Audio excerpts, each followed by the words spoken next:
Going to go straight to the British House of Commons right now, where an emergency session is being held after British media reported the Prime Minister Boris Johnson has agreed to resign. Let's listen in. Severance package for Secretary of State's of 3 months' salary for a job she did for just 36 hours. Matters such as pay and remuneration are set in statute. They are set in statute, not a matter for me. Tim Johnson. Thank you, Mr. Speaker. The members of Parliament who have eventually forced out the Prime Minister have blindly stood by him during the no-confidence vote, have not miraculously found their principles or their voices, but are doing so out of their own naked interest, self-interest.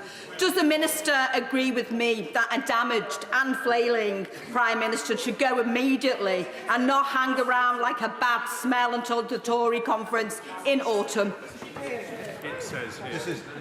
I cannot preempt the Prime Minister's statement, but the business of government will continue functioning as normal. Listen through this. Mr. Speaker, it's good to see the Paymaster General, one of the last remaining living crew on the ghost ship HMG. So in an effort to assist the burden of the skeleton crew that remain, would perhaps he like to arrange for the signing of a Section 30 order to begin the process of moving some of the functions of government to a fully functioning set of ministers in Holyrood? No matter who forms the government of this country, the union of the United Kingdom of Great Britain and Northern Ireland is of paramount importance, as the people in Scotland themselves decided in the referendum in 2014. Matt Robert. Thank you, Mr. Speaker. Mr. Speaker, the current situation is clearly unsustainable. As we've heard earlier from my right honourable friend, it's damaging crucial decision-making and also it's harming our reputation abroad. Could the Minister please take this back to the Prime Minister and urge an urgent resolution and inform the House as soon as possible? The Prime Minister will be speaking shortly. Olivia Blake. Thank you, Mr. Speaker. Clearly, the idea of the Prime Minister continuing as a caretaker will be worrying many, many people. But it's interesting to hear from the BBC that MPs are privately briefing that they're worried about issues, maybe half-jokingly, that the PM might take us to war to avoid leaving office. What are you going to do? What is going to be done to make sure that the opposition can hold a caretaking Prime Minister who has lost the faith of the country and his own government to account? Politics. May I gently recommend to the Honourable Lady that she does not listen to gossip and rumour. The fact of the matter is that responsible government in this country will continue. Mans. Very grateful, Mr. Speaker. Mr. Speaker, with the resignation this morning of the Secretary of State for Education, following on from her entire Commons ministerial team, the Education Select Committee never even got to ask her about her plans. Mr. Speaker, it's become abundantly clear to almost the entire population that the only functioning cabinet that has been in 10 Downing Street for months, if not for a few years, has been the drinks cabinet. So when will the remnants of this government's front bench accept that they've been in collective denial for just far too long? Well, I think the honourable gentleman asked a rhetorical question, but I would say to him that this government will continue to function as the country would expect. Naz Shah. Thank you, Mr. Speaker.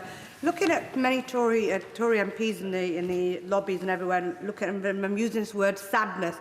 You know something, had it not been for the fact that each and every one of them on those benches upheld and let this Prime Minister carry on, he should have resigned. He should have resigned when Partygate happened. He should have resigned when Durhamgate happened. Exactly. He should have resigned when his ethics advisor resigned. He should have resigned a long, long time ago. But each and every one of them kept him here, and now they're trying to take the moral high ground that he's finally on his way out. So I will not feel sorry for him. How do we hold them to account, Mr. Speaker, when there isn't a governing government? How does the opposition hold them to account? The people who put the Prime Minister in place are the 14 million people who voted in the general election for this Conservative Party. Boris. Mr. Speaker, this is one of the greatest crises any of us can remember.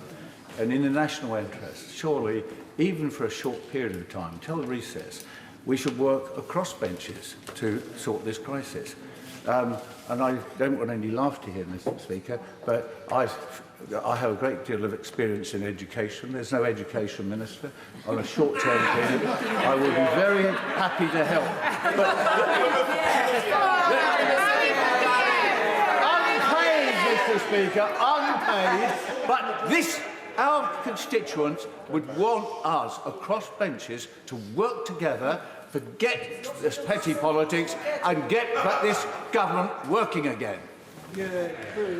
Well, I thank the honourable gentleman, Mr. Speaker, but his services are not required. And the reason his services will not be required is because there are a plethora of talented and dedicated individuals on the benches behind me who will serve in this government.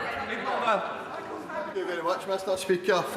For many people in Scotland, the outgoing Prime Minister is Westminster personified. Backward, unfit for purpose, delusional and disgraced.